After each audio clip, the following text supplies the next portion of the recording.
Today, we are going to talk all about sex stats. How many times does the average person have sex a year? What percentage of us are actually reaching climax? All that and more. I was doing some research and I was like, I have to share this.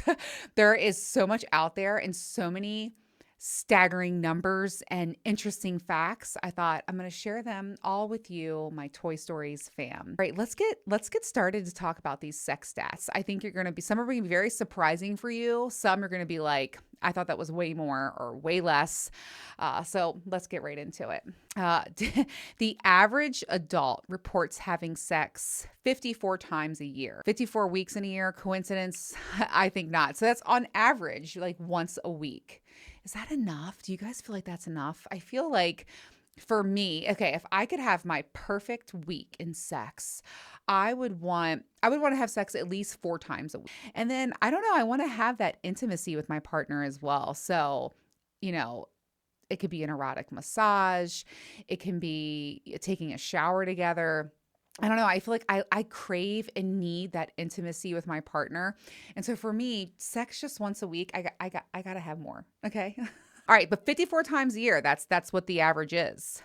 Men report an average of 6.1 sexual partners in their lifetime, and women report an average of 4.2 sexual partners in their lifetime. I'm really skewing that number. I feel like that is extremely low. That's just me. I do know that, a lot of people who have, been married, I think one of the numbers I read, which I didn't write the stat down, was that 25% of people that have been married said that their partner, their spouse, is their original and only sexual partner. That to me is crazy too, but I know it happens. And so, if you've only had one sexual partner, that's the other side. Me, I'm way over there. So yeah, I'm out there and there's nothing wrong with that. If you're safe and you're healthy and you're taking care of yourself and you're having sex with consenting adults and everyone in the room is an adult and we're all using our words and doing our thing. It was amazing to me. I feel like 4 is very low. I think I had 2 partners before I went off to college. And then after college, I was definitely double digits, getting in the teens. So I don't know, but different strokes for different folks. I'm someone who likes to stroke a lot of folks. So, all right. 42% of adults use lube. I want to change that number. I feel like using lube is such an incredible thing in the bedroom. Listen, sex is friction and it really does. To me, it makes everything better, especially, if you're having sex for more than about 15 minutes, you need to use that lube. Like it just makes everything better and just everything glides better, goes in better, goes out better. And so for me, I would like to see that number increase. I feel like more people should use lube.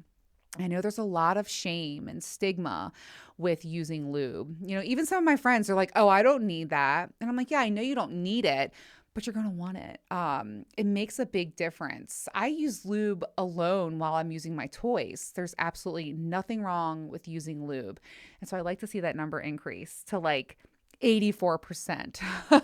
Also, I have a pro tip for you. If you are someone that struggles, and listen, like, later in life, midlife, whatever, like your body and hormones are changing, you are going to find that, you're not being as wet as you once were before. And here's a tip for you. So if you just take like a pea-sized drop of lube and rub it around the edge, like if you're going to be getting it on later, that does the trick. And they never know. They never know. Okay. I've done that so many times where I don't know. There's just sometimes, especially in your cycle where you're drier than normal.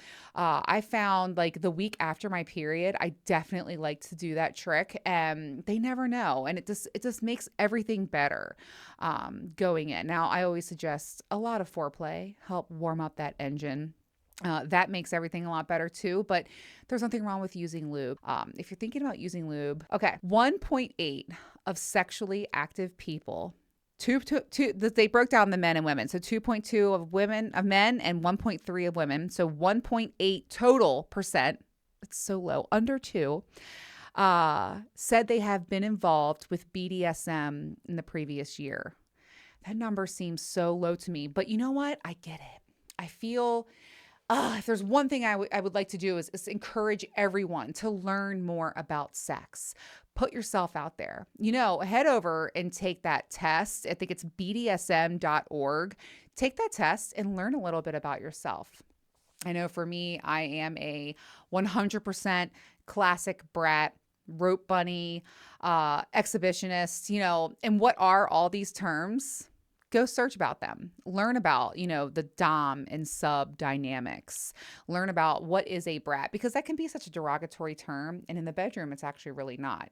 It's actually very hot. It's my favorite thing to be. But get yourself out there, learn about it. I think people hear BDSM and they think whips and chains and, just being tied up and tied down. That's actually not what it's about at all. And actually the submissive partner is really the one in control. And when you learn that and you can interact and play in that dynamic with your partner, talk about spicing it up and super hot and amazing sex. Definitely, put yourself out there. I cannot believe under 2%. 2%, that's such a low, 1.8 is such a low number for not dabbling into the BDSM world. Get yourself out there, learn about it, and go take that test. I think it's bdsm.org. The average erect penis of males in the United States is 5 to 7 inches. And the average circumference is 4 to 6 inches. I think that's about right. I would say that's about right. That average 6.5 is perfect for me. When I buy dildos and toys and stuff, I would never buy anything bigger than 7. I actually like a smaller size dildo. And so 5 to 7 inches, that seems about right. And nobody's complaining about that, okay? 56% of women and 66% of men report using a condom for condom use for the first time they have sex with someone. 66% of men, 56% of women. That still seems very low, especially, one night stands, or it's the first time you're hooking up with somebody. I feel like we should really increase that number. I will say in the lifestyle, condoms and safe sex, it's absolutely non-negotiable.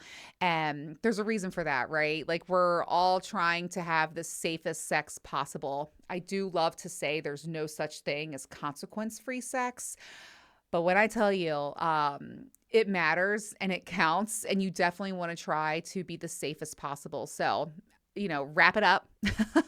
And I've been in situations. I remember I met this guy. I was podcasting with a friend, and I met this guy. This guy came onto the show, and I was instantly attracted to him. There was just something about him, and I was like, oh my God. And he texted me. He was like, let me get your number. I was like, let me get your number.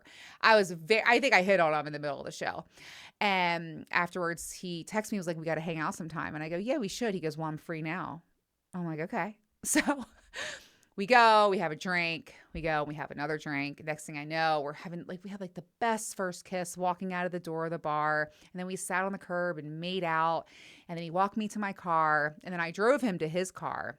And before he got out, next thing I know, I'm like sitting in his lap, and I hear like belt buckle, and I'm like, whoa. I mean, I had to stop the play immediately, because I'm like, hey, you got to put a condom on. And I had one, and it stops, it sucks, but it's vital and it's very important. And he totally respected it. He was like, absolutely. So put the condom on. I remember I rode him a little bit in the passenger side seat. And then we even we were just being reckless with each other.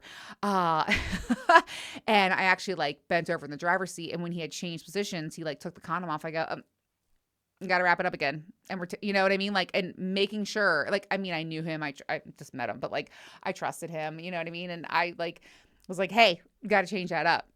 And he was like, no, I know. I was going to tell you, I need another one, whatever. And it was, we both were in agreement, but I'm just saying, using condoms, it's vital. Okay.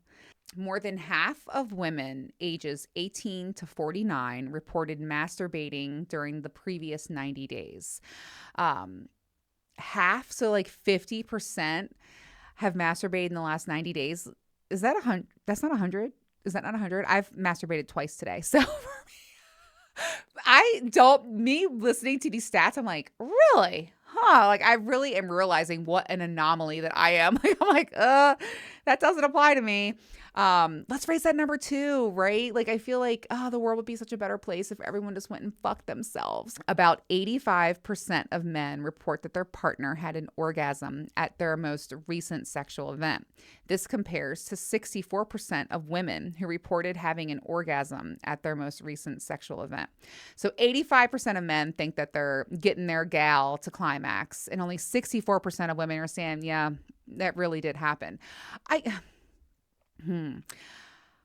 I think that the 85% is probably true. Like, men know. Some of them. And then the 64%, I feel like that's a little high. Is that high? I'm someone who faked orgasms for a really long time. I do not condone that behavior. In fact, if you're faking, you are doing your partner a disservice. They think that they're pleasing you and satisfying you and everything's well. And about 4 years ago, I made a decision. I am no longer faking orgasms. Like, I told my partner, I was like, hey, so hate to admit this, hate to break it to you, but I've been faking orgasms like my whole life and I'm tired of it. So I'm either going to use a toy or I'm going to show you how to do it. Like, he wouldn't go down on me. So that's a whole nother story. But I would always use toys and that's just the way it was. I was no longer having blue balls. Girls have blue balls. Okay. And I don't want those, like, just like you don't. Okay. So like, for me, if you're faking it, just, you're doing your partner a disservice. You're doing yourself a disservice. Okay. Like, we all want to get there and whatever it takes. So getting a toy like PCAT or Coco, using that toy to really help stimulate. For me, I'm a clit climaxer. I have to have that in order to reach orgasm. And so do that for yourself. Otherwise, it's frustrating and it's tough. And so I feel like that 64% is probably lower. We want to bring that up. And so do whatever it takes and stop faking. I know. And it's tough because, like, there were some partners where I was like, I want them. I don't want to hurt their feelings. You know what I mean? And they're such good lovers and whatever. But it does your partner a disservice. So, okay. I also want to mention the record for most female orgasms in 1 hour. 1 hour is 134. Like, I guess she called Guinness. I don't know what's going on with that, but 134 orgasms in 1 hour sounds exhausting. I can't even imagine. Was she sneezing in orgasm? Like, was she breathing and orgasming? That sounds like a lot. I can't even fathom that amount of energy. She probably just passed out right after. I don't know. 134? Who is she? I gotta look that up. 71% of us consider performing oral sex to be sex. 80.8% of us consider anal intercourse to be sex. I feel like all of the above is sex. No? I mean, Bill Clinton, I don't know. um, I feel like any type of penetration whatsoever is sex. That's just if you ask me. Okay. Let me know what you think in the comments or send me a DM over on Instagram at toystories_TD. I'd love to hear what you think on that. Okay. In a national study, 14% of people have reported using a sexually explicit website ever. 14%. Additionally, 25% of men reported visiting a pornographic site in the previous 30 days. And 4% of women reported visiting pornographic sites in the same time frame. I think that number is completely off. I think the number is completely wrong. Can you imagine, like, only 4% of women are watching porn? There's just absolutely no way that's right. It can't be. It just can't. And only 25% of men. These sites would not be this popular if that were true. I mean, I watch porn today. So, again, I'm an anomaly. I know that, but really, only 4% of women said they watched porn in the last 90 days or 30 days. I don't know about that. Sure, Jan. Okay, next sex tip. The average speed of ejaculation is 28 miles an hour. I believe that. I've seen that. 28 miles an hour. I love this next stat. So 1 in 3 heterosexual women have hooked up with another woman. My friend Zach said, I think that's just girls that have gone to college. And I agree, but I love that. Explore your sexuality. See what you like. See what you don't. You never know unless you try. I am someone that has been on a bisexual journey over the last couple of years. And, I would say I'm full-blown bisexual now. I think I'm more pansexual. I think I just, like, it doesn't matter what sex they are to me. If I have a connection with someone, I'm very into them. And so that's something I've like really explored and been enjoying in my sexuality over the last couple of years. But 1 in 3, I thought that was a pretty big number. So go girls. I kissed a girl. Okay.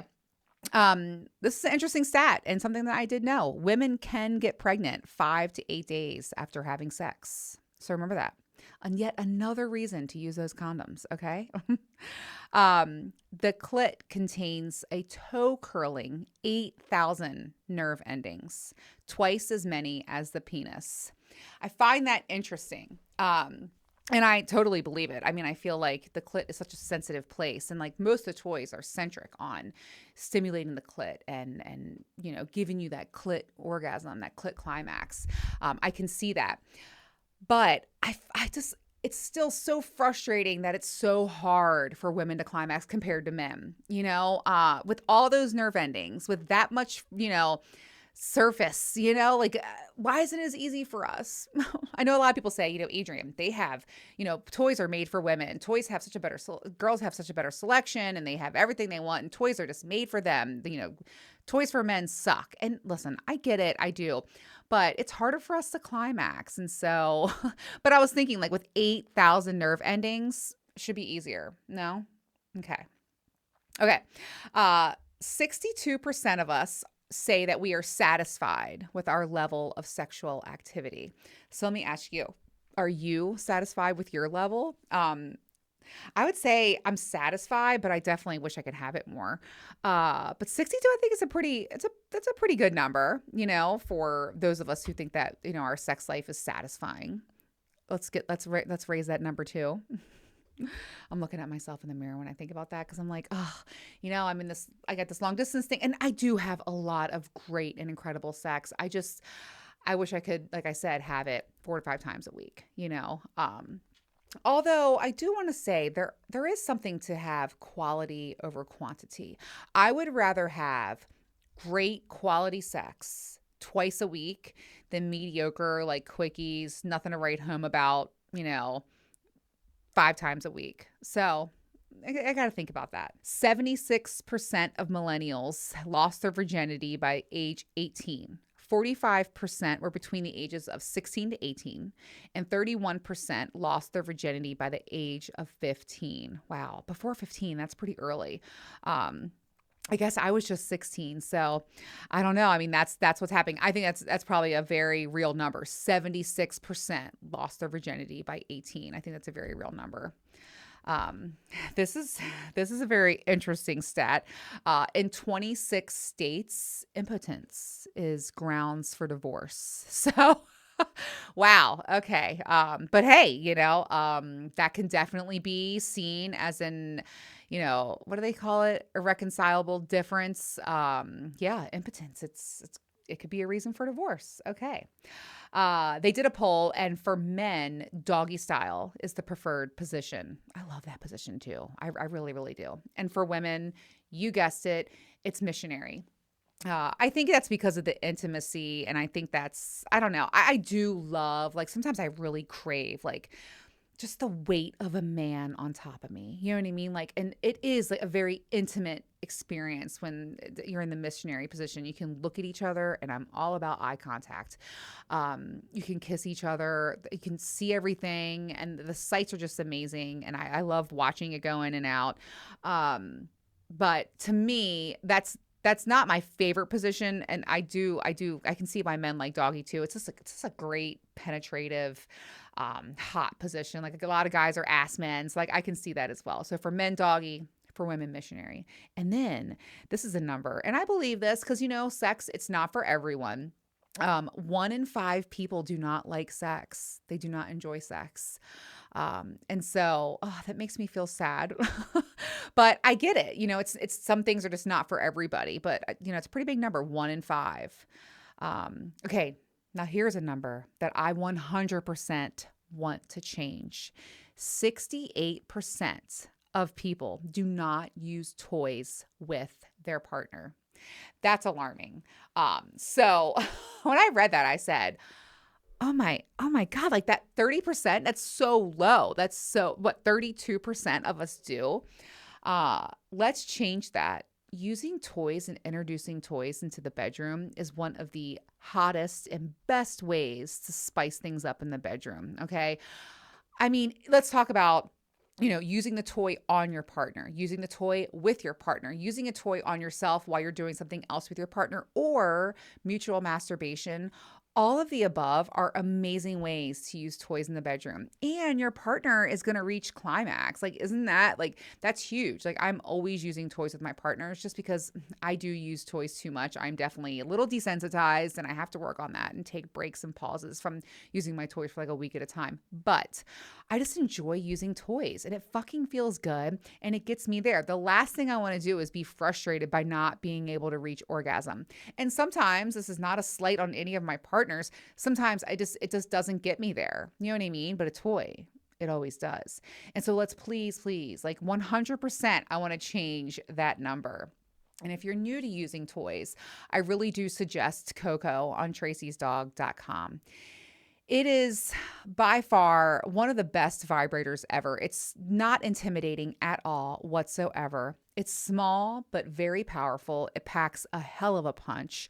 Also, it is so whisper quiet. When I say, like, this toy is so quiet, so it's not intimidating. You know what I mean? Like when you first introduce a toy with your partner, you're like, oh my God, I don't want to make all this noise, or oh, do you hear how loud this thing is? So Coco is a great toy for first time toy users. And I've said it a million times on the show. I'm going to say it again. I'm going to tattoo it on my fucking forehead. Toys are not your competition. They are your tag team partner. Okay. So let's use the toys, have fun with them, introduce them into the bedroom. Let's raise that 32% to like 82%. Okay. It's an amazing way to spice things up and explore with your partner in the bedroom. So, which stat do you think is the most surprising for you today? I would love to hear from you. So, if you're watching on YouTube, please comment below. I'll chime in to all the comments. I follow and watch everything. And then also, if you want to reach out to me directly, I like to say that I'm your sex positive bestie. So, talk to me about anything, ask me anything. If you have questions about lube or a toy that you would like to use or something you would like to get for your partner, send me a DM over on Instagram. It's at Toy Stories _TD, and let's have the conversation. Let's raise these numbers in the right way. Okay, so when I was doing this research, I came across this. Whenever I say came across or come across, you know what I'm thinking. Anyways, I found so many Reddit articles about like using toys with a partner or sex problems in the bedroom. And so I thought to myself, you know what? I'm gonna have an episode, like a Reddit reads episode, and I'm gonna share with you and then comment on them. And so next week, episode 47, I'll be back to share Reddit reads. I'm having a lot of fun here with you guys, and I hope you are too. Don't forget, if you want to share your toy stories, you can over on toystories.com, and I'll see you guys next week.